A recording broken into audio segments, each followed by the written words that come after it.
지금 밖에 나가 보니까 그 차가운 바람이 이렇게 불어와도 그 추운 줄을 모르겠더라고요. 이제 봄이 온 것 같은데 아직까지 우리들 마음속에는 봄이 오지 않은 것 같습니다. 그 지금 전국도 현 전국도 그렇고 그 작년에 그 우리 이웃동인 안산에서 그 세월호 사건도 아직 그 해결이 안 돼 있는 그런 상태여서 많은 그 시민 여러분들이나 그 국민들도 참 그 암울한 우울한 한 해를 보냈던 것 같습니다.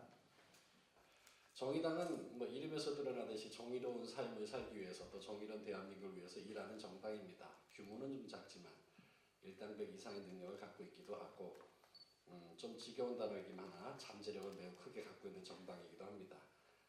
그 일은 이익이 있어서만 일하는 게 아니라 당장 이익이 없더라도 필요한 일을 위해서는 언제든지 헌신하겠다 뭐 이런 다짐을 가진 정당이라는 취지가 되겠죠. 오늘도 그런 의미에서 이 내용을 준비했습니다. 정말 중요한 이 시대에 필요한 포인트인데 이것을 누구도 먼저 꺼내거나 잘 설명해 주지 않아서 문제의식을 갖고 있음에도 불구하고 구체적 참여를 하지 못하는 상황이었는데 건강정치위원회에서 이렇게 큰 수고를 해주시네요. 여러분들과 함께 저도 공부하고자 왔습니다. 함께 공부하고 이 논의가 더 확산돼서 대한민국의 우리 국민들 모두가 함께 건강하게 함께 편안하게 나눌 수 있는 세상 만들었으면 좋겠습니다. 감사합니다. 제목은 이제 국민 건강보험 하나로라는 건데요. 저게 어떻게 과연 우리 가계 지출을 좀 줄일 것인지, 저게 어떻게 돈이 된다는 얘기인 거지 라고 한번 생각을 좀 해보시고요. 제 강의를 좀 듣고 나면 아하 그래서 그렇구나라고 조금 이해가 좀 되지 않을까 좀 싶습니다. 흔히 이제 많은 분들이 세금을 더 내는 거에 대해서 많이 부담을 갖고 있잖아요. 그러니까 이번에 연말정산 문제도 그렇고, 그래서 세금 더 내는 거에 대해서 굉장히 많이 이제 불만을 토로하시고, 뭐 사실 전 세계적으로 보면 굉장히 저축을 많이 하는 나라들이 좀 있어요. 저축을 많이 하는 나라들을 보면 최근에 뭐 기사 검색을 해보면 어떤 나라들이 저축률이 높은지, 우리나라는 최근에 저축률이 아주 굉장히 바닥으로 뚝 떨어졌잖아요. 거의 일본보다 못하는 정도 수준으로.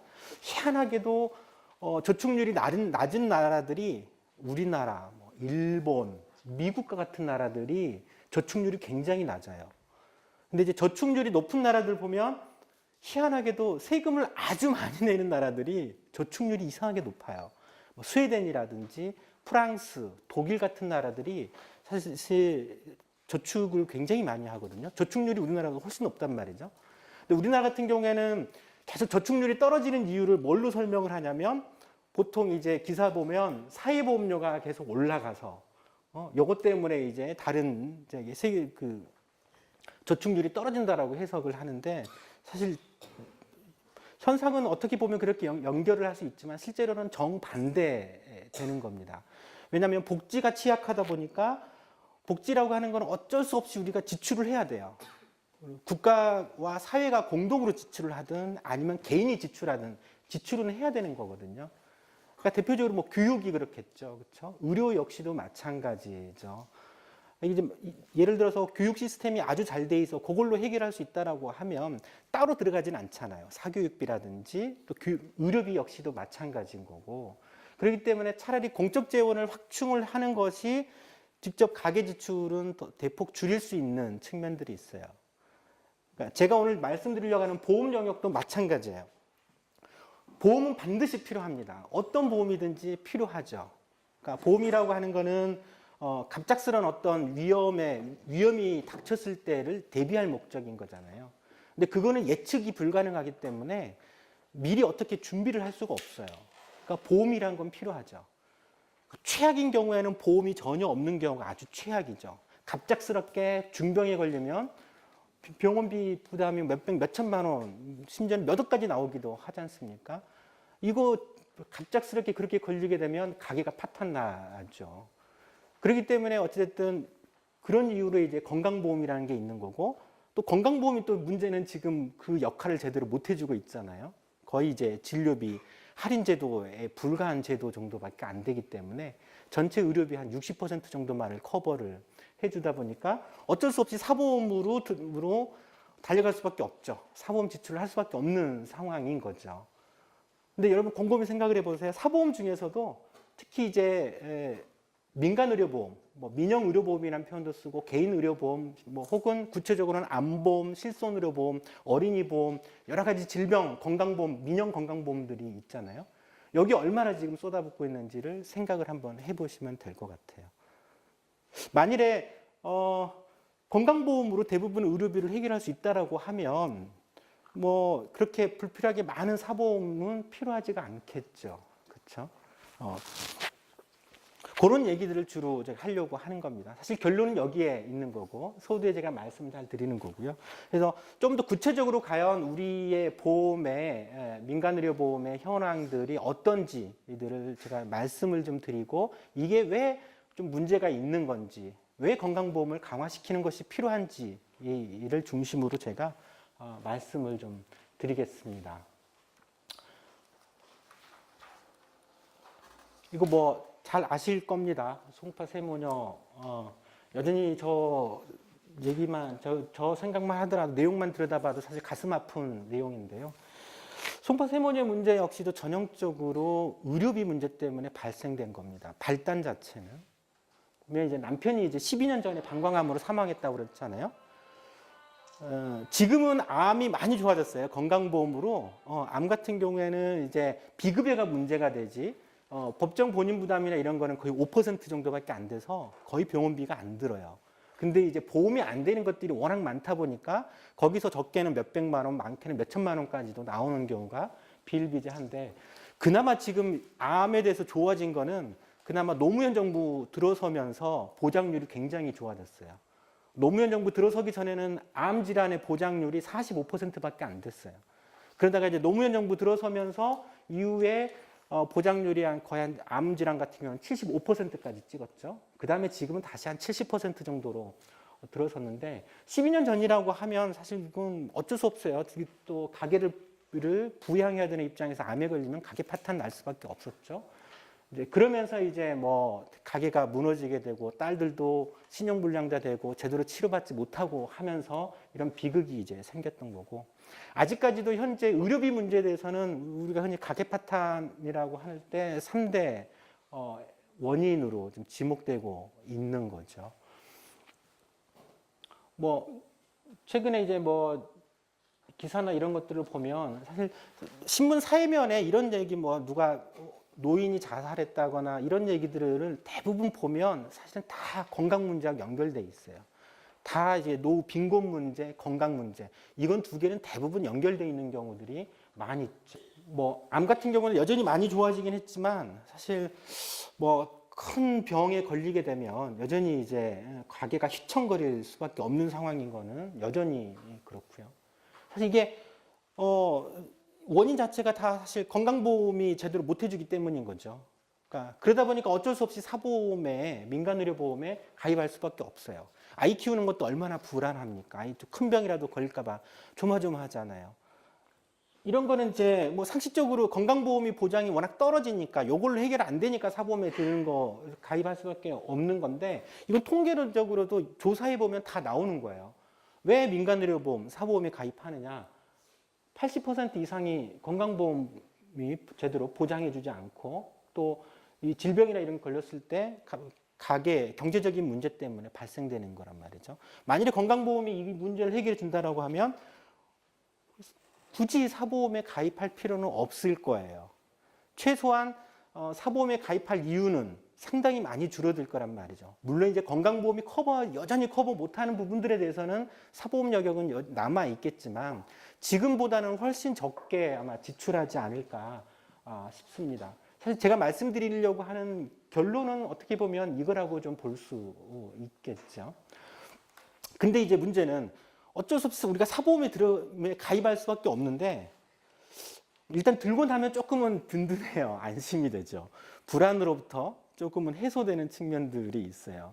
당장 이제 가입을 해놨기 때문에 내가 갑자기 암에 걸려도 불이 어떤 사고에 걸리더라도 나는 어떻게 될지언정 내 남은 가족은 이 보험금으로 어느 정도는 그래도 이 크게 위험에 빠지지 않고 헤쳐나갈 수 있겠거니 생각할 수 있다라는 건데요. 보통 그렇게 생각하죠. 근데 한번 생각을 해볼 필요가 있어요. 과연 그럴까라고 하는 거예요. 만일에 이제 사보험이 그런 역할들을 충분히 해준다라고 하면 필요하죠. 근데 제가 볼 때는 별로 그런 역할들이 있긴 있는데 생각보다 좀 작아요.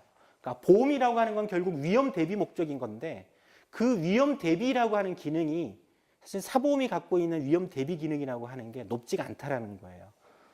일단 가장 중요한 게 전 지속 가능성이 없다라고 생각을 하는데요. 실제 이제 사례들 중심으로 좀 말씀드려보겠습니다. 그래서 우리가 가져야 될 문제의식, 야, 이거 보험료 이게 적지 않지 않습니까? 이거 내가 과연 감당할 수 있을 건가, 이거 계속? 그리고 결국 내가 가입하려고 하면 지금 당장이 문제가 아니라 내가 평생 사는 동안까지는 어쨌든 커버가 돼야 되는 건데, 노후까지 이거 유지할 수 있을까라는 거죠. 그리고 이제 또, 아무나 가입할 수 있느냐라는 거예요. 사보험 뭐 아실 거예요. 뭐 질병이 있으면 어떤 큰 병이 당뇨병이 있으면 사실 가입할 수 있는 보험은 거의 몇 개 없어요. 그렇죠? 대부분 가입 거부가 되거든요. 그런 문제들이 있고 이걸 안정적으로 유지할 수 있을 것인지 또 야 이거 내가 보험료 내는 것이 과연 그만큼 내가 기대할 수 있는 혜택 나한테 돌아올 수 있는 혜택을 내가 만족할 수 있을 것인가 과연 괜찮은가 등에 대해서 좀 따져봐야 될 것 같아요. 이게 좀 민간의료보험 보면 우리가 흔히 뭐 정액형 실손형 얘기를 하는데 둘 다 같이 이제 정액형 보험은 대표적으로 이제 암보험을 중심으로 제가 설명을 해드릴 거고 실손의료보험은 뭐 지금 웬만큼 이게 굉장히 많이 가입하고 있거든요. 실손보험 많이 가입하고 계시죠 지금? 여기 보시면 아마 어쨌든 통계적으로 보면 한 60% 이상이 가입했을 것 같아요. 실제 국가 통계가 그렇거든요. 그러니까 이제 정부 자료에 의하면 실손보험 같은 경우에는 이미 2012년도에 지금으로부터 한 거의 3년 전에 이미 가입자 수가 3천만 명에 이르렀습니다. 지금은 거의 한 3,500만 명 가까이. 그러니까 전체 국민이 5천만 명이니까 60% 70% 정도가 가입을 하고 있고요. 나머지 가입을 못하고 있는 사람들은 뭐냐? 가입하고 싶어도 가입 못하는 사람들이 대부분일 겁니다. 거기에 대해서 좀 보겠습니다. 일단 이제 우리가 많이 가입하고 있는 실손의료보험에 대해서 말씀을 드리면 최근에는 이게 많이 인식이 바뀌었어요. 그나마 조금 보험에 대해서 좀 제대로 알고 계시는데 이게 2010년도인가 한국소비자원에서 그랬어요. 실손의료보험은 계속 갱신보험료죠. 갱신하죠. 갱신하지 않는 실손의료보험료가 있을까요? 실손의료보험은 갱신 안 되는 실손보험은 없습니다. 무조건 100% 갱신을 합니다.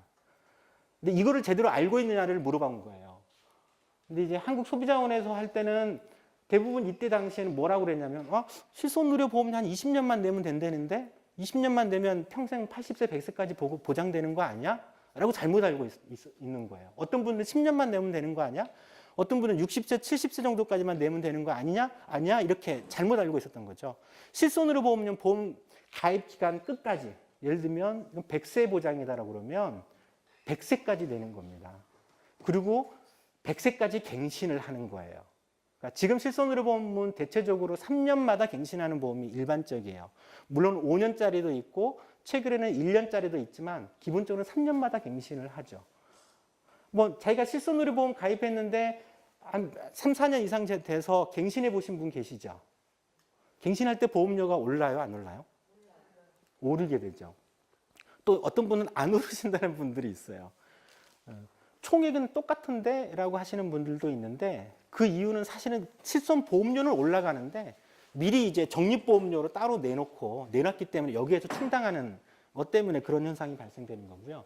문제는 이제 갱신할 때마다 보험료가 올라가는 게 문제거든요. 뭐 얼마나 올라가느냐라는 거예요. 예전에 이제 2012년도에는 제가 이거를 그냥 단순 무식하게 계산을 했어요. 3년마다 갱신할 때마다 보험료가 40%씩 평균적으로 올라가는 거예요. 그래서 이제 이때 당시에는 40세 2009년도에 정부 자료로 실손보험료가 그때는 8,000원이었어요. 40세 남성이. 근데 지금은 이제 40세 남성은 지금 현재로 가입하면 일반적으로 12,000원 정도. 실손보험사에서는 생보사에 가입하면 15,000원 정도 돼요. 지금 좀 곧 그 역시도 올랐는데 3년마다 40%씩 오를 거라고 단순하게 계산을 해가지고 1.4를 계속 곱했거든요. 3년마다. 그랬더니 80세 정도 되니까 60만 원, 80세가 넘어가면 90만 원까지 뛰는 거예요. 그래서 제가 까무러쳤죠. 설마 이렇게 올라갈까라고 생각을 했는데 그해 2012년도 8월에 정부가 실손의료보험이 하도 문제가 되니까 정부가 이제 개선 대책이라고 해가지고 현황 자료를 내놨거든요. 이때 정부가 뭐라고 그랬냐면 금융위원회에서 현재 20% 위험률 증가 시, 그러니까 사실은 40%씩 증가하는 건데요. 80세가 되면 60만 원에 이를 거다라고 정부가 발표를 했어요. 그러니까 정부조차도 이렇게 시뮬레이션을 한 거죠. 물론 이제 이 얘기는 뭐냐면 지금 80세가 하면 보험료가 60만 원 된다고? 그건 아니고요. 40세 기준으로 이후에 40년 후에는 보험료가 60만 원으로 올라갈 거라는 거죠. 물론 어느 정도 물가 인상률을 감안하고 그렇다라고 하면 지금 80세라고 하면 대략 20에서 30만 원 사이 정도 물가가 좀 적게 올라간다라고 치면 그 정도 될 거란 말이죠. 그러니까 문제는 보험료가 이렇게 올라가게 되면 아니 60세가 넘어가도 소득이 없잖아요. 운이 좋으면 이제 국민연금이 있는 거고 국민연금 가입도 못하고 있다라고 하면 그나마 월 20만 원에 되는 기초연금밖에 수입이 없는 상황 속에서 이 보험료를 과연 감당할 수가 있냐라는 거죠. 사실 감당하기가 어렵거든요. 근데 문제는 아니 왜 이렇게 올라가지? 라고 하는 생각을 좀 해보셔야 돼요. 아니 그럴 수 있는데 왜 이렇게 보험료가 올라가는 거야? 라고 그 이유를 아시는 것이 사실은 핵심이거든요. 자, 이거는 실제 보험사에서 판매하고 있는 단독형 실손의료보험이에요. 이거는 이제 1년마다 갱신하는 보험인데 이게 이제 작년 건데 올해는 또 좀 올랐었거든요. 이게 이제 A생명보험사의 보험료인데 실손의료보험이에요. 40세는 한 14,000원이면 돼요. 가입했을 때. 근데 이제 갱신할 때마다 이건 매년 이제 올라가게 되죠. 올라가게 되는데 60세가 정도 되면 5만 원이에요. 이 얘기는 뭐냐면 지금 현재 60세가 가입하더라도 실손의료보험료로 5만 원을 내야 된다는 얘기거든요. 근데 문제는 40세에서 갱신할 때 위험률이 없을 때하고 위험률이 5% 있을 때하고 보험료 증가율이 달라요. 위험률이 5%씩만 증가한다게 된다라고 하면 60세가 되면 13만 원이 되거든요. 월 13만 원. 60세밖에 안 되는데 13만 원이 되는 거예요. 근데 문제는 그러면 앞으로 70세, 80세가 있잖아요. 적어도 80세까지는 커버를 해준다라고 하면 이 추세로 올라간다라고 하면 80세 정도 되면 한 50만 원 가까이에 도달할 겁니다. 처음에는 보험회사는 요것만 제시했어요. 이거 나중에 60세가 돼도요 5만 원밖에 안 돼요. 라고 했는데 실제로는 이거보다 훨씬 가파르게 올라가는 거예요. 그래서 이제 정부가 위험률 증가에 따라서도 보험료가 어떻게 변화가 되는지를 제시하라고 해가지고 지금은 5% 혹은 10%까지 제시하기도 하는데 5%씩만 증가하더라도 13만 원이 되고 20년 동안 납부해야 될 총액 비교를 해보면 이때는 위험률 증가가 없을 때는 한 680만 원인데 5%씩만 증가해도 거의 1,300만 원에 이르는 보험료거든요. 겨우 60세까지밖에 안 되는 거예요. 근데 문제는 60세 이후가 더 문제죠. 보험회사들은요 60세 이후의 보험료가 얼마나 될지는 가르쳐주지 않아요. 왜냐하면 그거를 가르쳐줬다가는 까무러치거든요. 가르쳐주지는 않습니다. 근데 그러면 왜 이렇게 올라가느냐를 잘 알고 계셔야 돼요. 의료비라고 하는 거는 특징이 있습니다. 의료비라고 하는 거는요. 의료비 지출에 영향을 미치는 가장 중요한 변수, 아주 가장 결정적인 변수는 연령이에요. 연령. 연령이 증가하게 되면 각종 모든 질환들이 다 늘어나게 됩니다. 그래서 나이가 많아지면 많아질수록 의료비 지출은 급격하게 올라가요. 그러니까 건강보험 자료에서도 알 수 있는데요. 우리나라 국민 평균 1인당 월 진료비가 한 85,000원이랍니다. 근데 보시면 20대 같은 경우에는 10대, 20대는 가장 적죠. 평균보다 훨씬 못 미치고요. 40대가 되더라도 평균보다 적게 지출해요. 40에서 49세까지라도. 50대가 되면 이제 평균보다 조금 올라가기 시작하죠. 근데 60대, 70대, 80대 올라갈수록 갑자기 기하급수적으로 올라갑니다. 의료비라고 하는 거는. 그래서 70대, 80대 되면 월 평균 27만 원, 37만 원을 지출하게 돼요. 그러니까 의료비라고 하는 거는 이런 특징이 있어요. 근데 사보험은 실손의료 보험료가 갱신할 때마다 올라가는 이유는 여기에 있어요. 의료비 지출이 연령에 따라 급격하게 올라가게 되거든요. 근데 문제는 소득은 사실 20대부터 거의 50대가 거의 대부분의 소득 구간이잖아요. 그러니까 소득은 이때 발생이 된단 말이죠. 근데 60세 이후는 사실 소득이 없어요. 근데 보험료는 굉장히 올라갈 수밖에 없는 구조를 갖고 있죠. 그 구조가 여기에서 핵심적으로 구조의 차이를 알 수 있어요. 사보험은 사보험이 보험료를 부과하는 방식과 건강보험이 보험료를 부과하는 방식은 완전 다르죠. 건강보험료는 어떻게 부과하죠? 건강보험료 연령이나 이런 거 안 보잖아요. 그렇죠. 보통 이제 직장가입자가 대부분인데 직장가입자는 그냥 소득의 정률로 떼버려요. 소득의 정률로 3% 딱 떼잖아요. 나머지 3%는 기업주가 부담을 하는 방식이에요. 소득이 없으면 건강보험료는 안 되고 또 가족 중에 이제 소득이 있으면 나는 피부양자로 등록해가지고 할 수 있죠. 근데 사보험은 보험료를 어떻게 부과를 하냐면 그 개개인의 위험률을 따져서 부과를 해요. 당신은 나이가 많으니까 의료비 지출 위험이 좀 높네. 보험료를 높게 책정하고 나이가 적으면 적게 책정을 하고요. 너무 많으면 이제 당신 가입 안 돼. 혹은 기존에 질환이 있으면 이미 의료비 지출을 많이 하고 있기 때문에 아예 가입해서 배제시켜 버리는 방식으로 하게 되는 거죠. 그러다 보니까 이제 문제는 이 노후에 사보험이 가지고 있는 가장 큰 맹점은 노후에 방법이 없다라는 거예요. 노후까지 사보험으로 해결하려고 하면 보험료가 너무나도 올라가게 되는 거예요. 그러니까 감당하기 어렵죠. 소득은 상대적으로 떨어지는데 소득이 있다라고 하면 감당할 수 있겠는데 소득은 그때는 사라지기 때문에 감당하기가 어려운 문제가 발생이 되는 겁니다.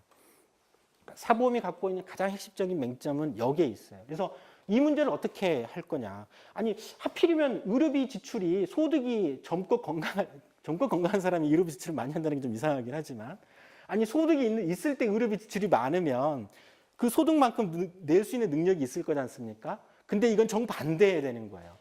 한참 소득이 있는 사람들은 거의 병이 안 걸려요.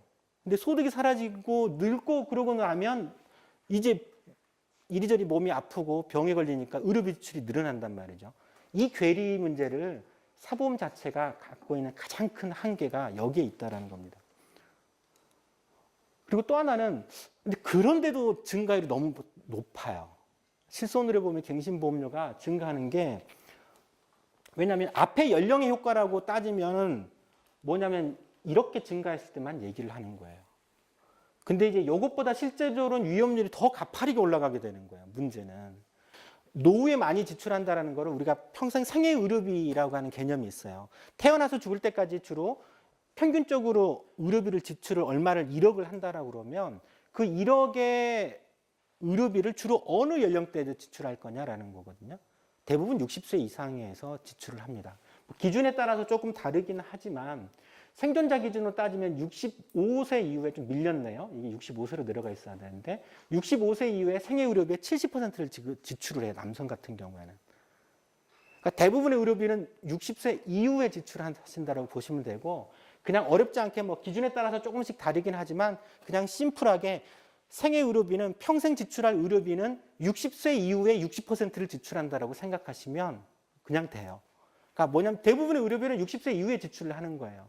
근데 아까 보면 보험회사는 60세까지만 시뮬레이션을 해줬죠. 정작 더 큰 문제는 그 이후다. 그 이후의 문제라는 거예요.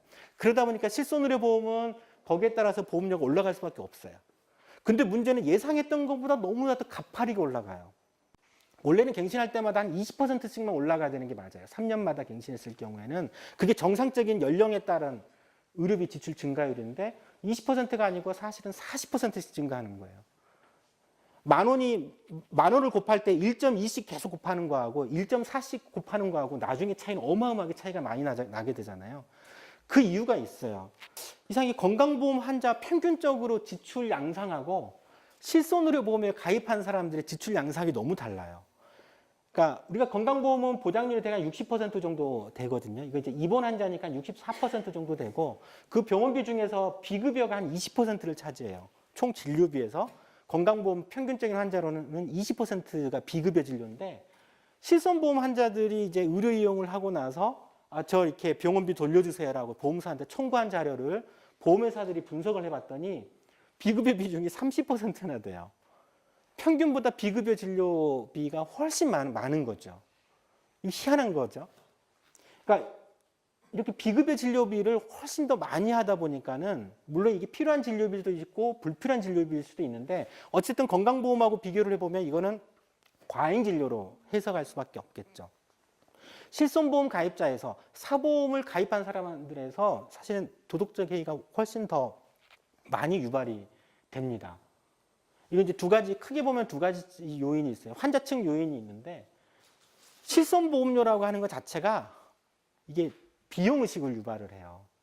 그러니까 나는 한 달에 이제 실손보험은 뭐 보통은 한 7만 원에서 10만 원 정도 내거든요. 그 중에 이제 실손특약은 만 원에서 2만 원, 젊으신 분들은 차지하는데 거의 한 달에 10만 원 가까이의 보험료를 낸단 말이죠.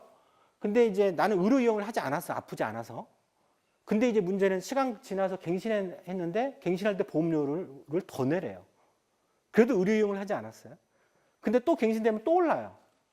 이제 항의를 하자 그러면 보험사한테 전화를 해요. 아니 나는 의료 이용 한 번도 병원도 안 갔는데 왜 이렇게 보험료만 이렇게 계속 올라가냐. 지금까지 내가 낸 보험료가 얼만데 라고 따지면 보험회사는 뭐라고 그러냐면 아유 계약자분께 가입자분은 의료 이용을 하지 않더라도 다른 분들이 의료 이용을 했기 때문에 올라갈 수밖에 없는 거예요 라고 얘기를 하죠.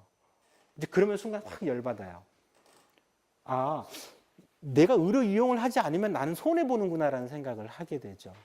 그래서 한번 기회가 생기면 나도 확실하게 보험금을 한번 챙겨야 되겠다라고 하는 인식이 생겨요.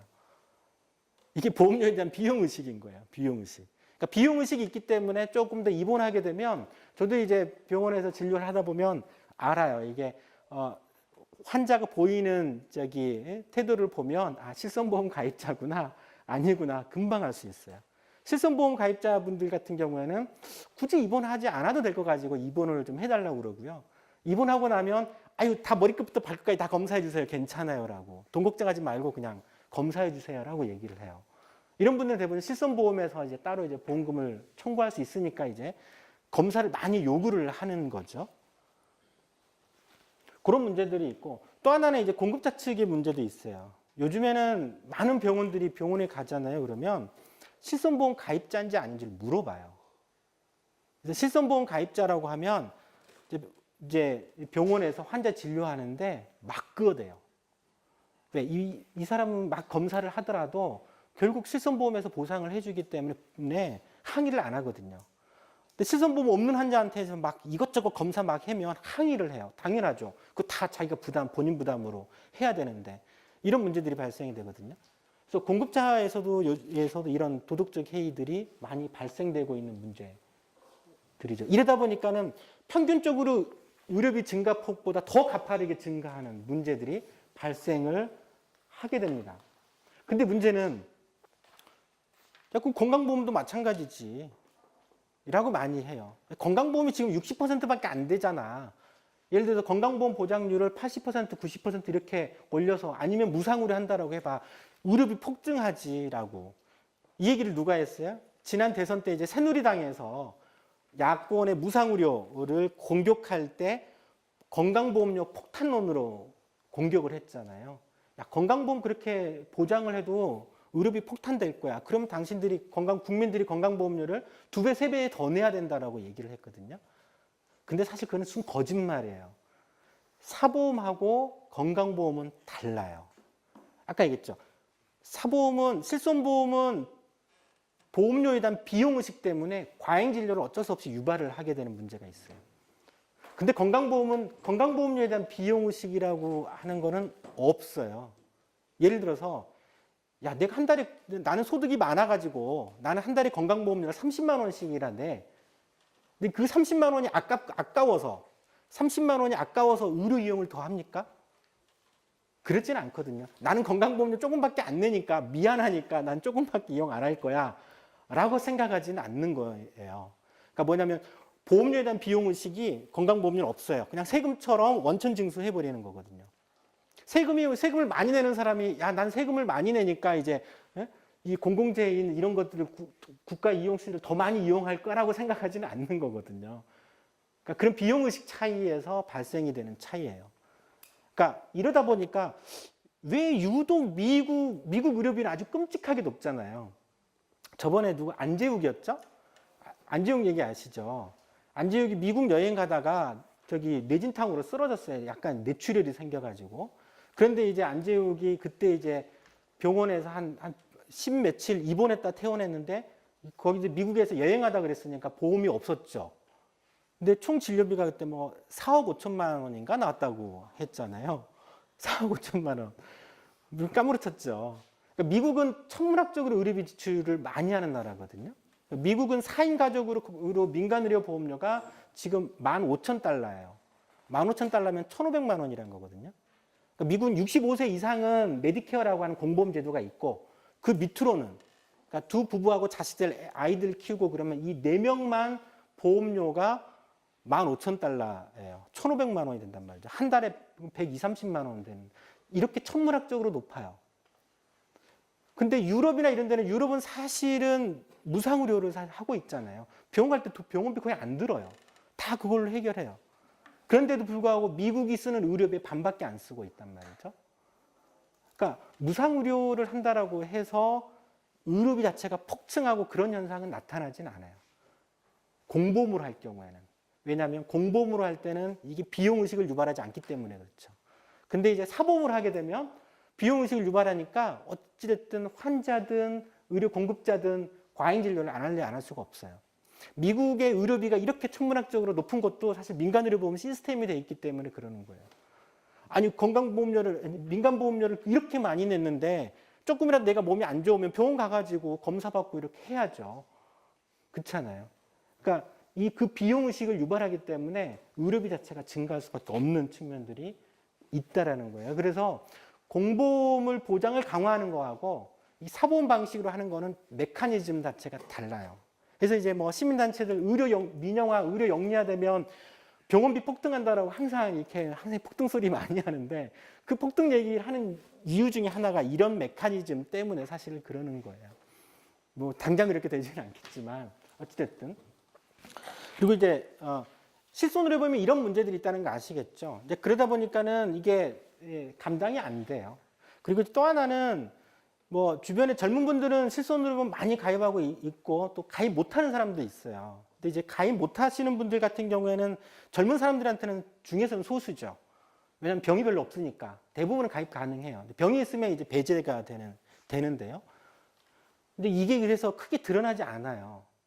근데 이제 이게 드러나는 한 사례가 있어요. 노후실손보험이라고 있어요. 이게 작년 8월에 출시됐거든요. 작년 8월에 이제 박근혜 정부에서 소위 이 금융위원회에서는 박근혜 정부가 하도 이제 창조경제 외치고 그러다 보니까 금융위원회에서 이제 창조경제의 하나의 여러 가지 아이템 중에 하나로 노후실손의료보험을 출시를 하게 한 거예요. 그러니까 기존의 실손의료보험은 사실은 60세 이상은 아예 가입을 안 받았거든요. 가입을 안 받았는데 이제 정부에서는 이제 노후실손의료보험이라고 해서 75세까지도 가입해 줄 수 있는 상품을 출시하라고 그랬어요. 그래서 이제 그 상품이 출시됐는데 이거지에 아직 미발표 자료입니다. 그래서 다음 주 화요일 날 정의당에서 이거를 발표하려고 그러거든요. 그래서 노후실손의료보험이라고 노인들은 질병들이 웬만한 고혈압 당뇨들은 적지 않기 때문에 가입 못할 땐다라는 문제의식이 들었어요. 제가. 그래서 이거 한번 실제 조사를 해보자. 실태조사 해보자. 우리 부모님들 해가지고 한번 조사를 해보자라고 해서 노년유니온이라고 하는 어르신들 단체들이 있어요. 그리고 이제 여기 정의당에서 일하시는 분들 중에 당직자들 중에 부모님들이 계시잖아요. 부모님들을 대상으로 해서 실제 가입을 한번 시도를 해본 거예요. 이 노후실손보험에 가입이 가능한지 가입이 안 되는지를 해봤더니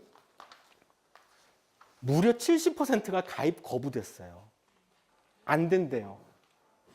그나마 가입 가능하다 하신 분들은 30명 정도밖에 안 됐어요. 물론 이거 최종 가입은 하지 않았어요, 저희가. 돈 들어가니까. 가입하진 않은데, 가입 가능하긴 한데, 건강검진 결과 가지고 오셔야 돼요. 라고 하는 거는 이제 제출하지 않고, 그냥 전화상으로 가입 안 돼요. 라고 하는 것만 저희가 확인을 했는데요. 그래서 가입 거부된 이유가 뭐냐면, 고혈압. 우리 부모님 고혈압이 있는데 보험 가입돼요? 내가 지금 당뇨로 약 먹고 있는데 보험 가입돼요? 라고 하면 다 안 된대요.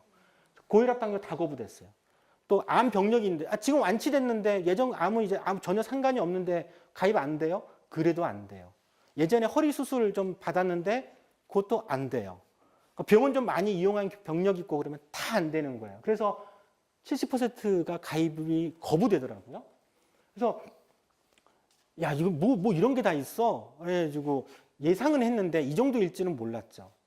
물론 이제 부모님의 샘플이 표본은 아니죠, 그렇죠? 그냥 주변에 있는 어르신들, 부모님들 시도를 했기 때문에 이제 그런 문제는 있는데 실제 근데 문제는 국가통계에서 보면은요 고혈압 유병률이 노인 60세 이후에는요 보시면 고혈압 유병률이 이건 국가에서 하는 조사예요. 그 매년 하는 조사인데 60세 이상이 되면 고혈압 유병률이 50%가 넘어가요. 연세 드시면 웬만한 재보험 다 고혈압이 있어요. 근데 고혈압 있으면 노후실손의료보험 가입 안 되는 거예요. 그리고 당뇨병도 젊은 사람들은 뭐 한 4%, 뭐 2%밖에 안 되니까 주변에 잘 흔하게 볼 수는 없지만 60세 이상이 되면 20% 이상이 당뇨가 있어요. 단순하게 둘만 합산해도 70%지 않습니까? 60세 이후에 고혈압 유병률 50%, 당뇨 유병률 20%, 70%가 가입 거부되는 거예요. 도대체 그럼 이걸 도대체 누구 보고 가입하라고? 이런 보험이 과연 어르신들에게 무슨 의미가 있겠습니까? 이런 문제들이 있어요. 물론 이제 보험사들 역시도 이걸 알기 때문에 안 팔아요. 그냥 별로 팔지도 않고 그렇게 하는데 아주 심각한 문제들이 좀 있는 거죠. 이게 이제 기본적인 사보험이 갖고 있는 문제인 거예요. 그러니까 연령에 따라서 보험료가 급격하게 올라간다는 거, 그리고 기왕력자들이 다 배제되고 있다라고 하는 측면. 그래서 어르신들은 더더욱 다 대부분이 배제가 될 수밖에 없다라는 거죠. 이게 이제 실손의료보험이 갖고 있는 핵심 문제예요. 그래서 이제 실손의료보험은 당장은 가입했을 때는 되죠. 40대, 50대 정도까지는 보험료도 소득이 있으니까 소득이 있을 때 이 정도까지는 부담 없이 그냥 할 수 있겠지만 정작 문제는 60세 이후다. 이거 해결이 안 된다라는 겁니다.